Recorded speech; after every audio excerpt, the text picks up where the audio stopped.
Okay. नमस्कार विद्यार्थी मित्रांनो. खताळ सरांच्या ऑफिशियल यूट्यूब चॅनलमध्ये महाराष्ट्रातील तमाम पालकांचं आणि विद्यार्थ्यांचं स्वागत आहे. बरोबर. आता एक छोटीशी अपडेट होती जी की तुमच्यापर्यंत आली पाहिजे. तुम्ही जर पाहिलेली नसेल कुठे अ, तर तुम्हाला चॅनलवरती या ॲडव्हर्टाइजबद्दलची माहिती आज आपण पाहणार आहोत. पहा आता तुम्हाला दिसत असेल बघा, भारत सरकार रेल्वे मंत्रालय म्हणजे रेल्वे भरती बोर्ड RRB याच्यामार्फत त्या ठिकाणी एक अधिसूचना जाहीर करण्यात आलेली आहे. ही जी काही अधिसूचना आहे म्हणजे जाहिरात प्रसिद्ध करण्यात आलेली आहे. ती आहे कशासाठी तर सहाय्यक लोको पायलट म्हणजे ALP म्हणजे असिस्टंट लोको पायलटसाठीची ही भरती आहे. बरोबर. आता बाकीच्या गोष्टी न सांगता तुम्हाला मेन गोष्टी त्या ठिकाणी सांगतो मी. अंतिम तारीख जी आहे अर्ज करण्याची, ही 14/6/2026 पर्यंत त्या ठिकाणी तुम्ही याच्यासाठी ॲप्लिकेशन करू शकता.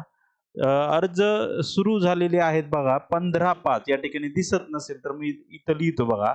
15/5/2026 म्हणजे आज जर पाहिलं तर 23/5 आहे. बरोबर आहे ना? म्हणजे एक 5-6 दिवस झालेले आहे. याची ॲडव्हर्टाइज सुटलेली आहे. तारीख जर तुम्ही पाहिली अंतिम तारीख जी आहे ती 14/6 म्हणजे जवळपास 1 महिनाभर त्या ठिकाणी अर्ज स्वीकृतीसाठी वेळ आहे. पुढे जर पाहिलं बघा 7वा वेतन आयोग जो आहे तो त्या ठिकाणी लागू आहे.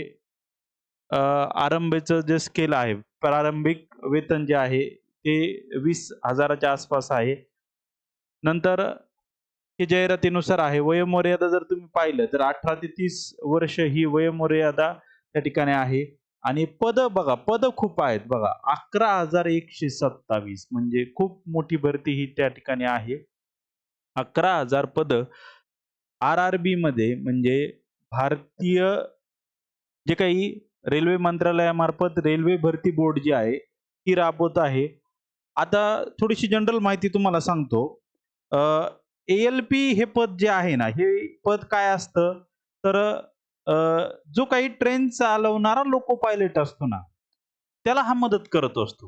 म्हणजे हा असिस्टंट आहे. त्याला जो मेन चालक आहे, जो पायलट आहे, त्याला हा मदत करत असतो. म्हणजे सिग्नल पाहणे असेल, इंजिन तपासणी असेल, बाकीचे पॅरामीटर जे असतील, ते चेक हा करतो. वेतन श्रेणी मी सांगितलेली आहे आणि याच्याबद्दलचे जे काही वयोमर्यादा तुम्हाला सांगितली की 18 ते 30 वर्ष आहे. याची पात्रता जर सांगण्यात आलं, तुम्ही इंजिनिअर असाल, डिप्लोमा झालेला असेल, 10वी असेल, ITI झालेलं असेल, ही त्या ठिकाणी काय आहे तर पात्रता आहे. आरक्षणानुसार त्या ठिकाणी सूट असेल. बघा बाकीचे तुम्हाला माहीत असेल समजा तुमच्या आरक्षणानुसार तुम्ही त्या ठिकाणी ॲप्लिकेशन करू शकता.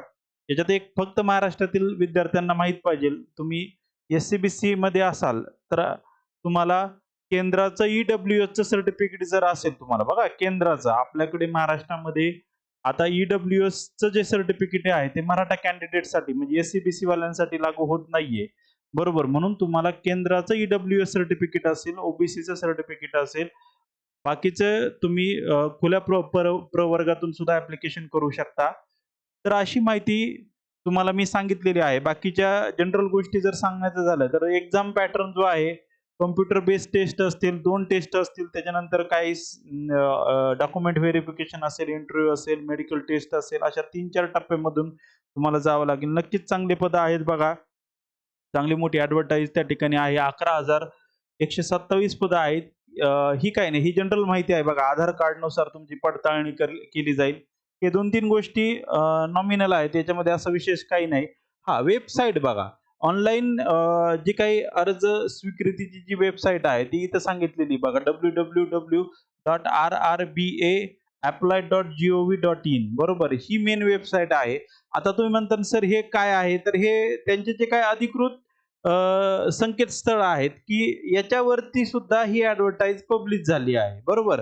मग अहमदाबाद असेल, अजमेर असेल, बंगलोर असेल, चेन्नई असेल, गोरखपूर असेल, गुवाहाटी असेल, त्याच पद्धतीने पटना असेल, मुझफ्फरपूर असेल, प्रयागराज असेल, रांची असेल, म्हणजे जे मेन आपण म्हणतो ना, की जंक्शन्स आहेत किंवा मेन जे रेल्वेचे अधिकृत मोठाले जे केंद्र आहेत, त्यांच्या ऑफिशियल वेबसाईटवरती सुद्धा ही ॲडव्हर्टाइज त्या ठिकाणी पब्लिश झालेली आहे. चांगली संधी आहे. तुमचं जर त्या ठिकाणी वय 18 ते 30 वर्ष असेल, तुम्ही कुठेतरी स्पर्धा परीक्षेची तयारी करत असाल, तर फॉर्म भरायला काहीही हरकत नाहीये.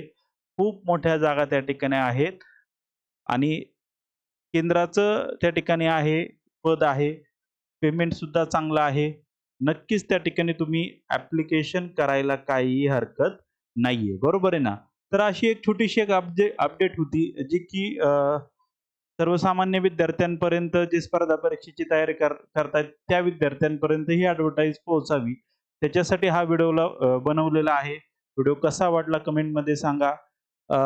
लाईक करा, शेअर करा, चॅनल सबस्क्राईब करा आणि नवीन-नवीन काही गोष्टी तुमच्यापर्यंत पोहोचवण्यासाठी बाकीच्या आपल्या YouTubeवरती तर सीरीज आहेच, पण आपलं एक ॲप्लिकेशन आहे. तुमच्या जवळपास कोणी 5वी ते 10वी जे काही विद्यार्थी असतील त्यांच्यासाठी आपलं ॲप्लिकेशन आहे. त्या ॲप्लिकेशनवरती आपण बरीचशी सराव करून घेतो. सायन्स, मॅथ असेल, NMS स्कॉलरशिप असेल, तर त्यांना पण या गोष्टी सांगा.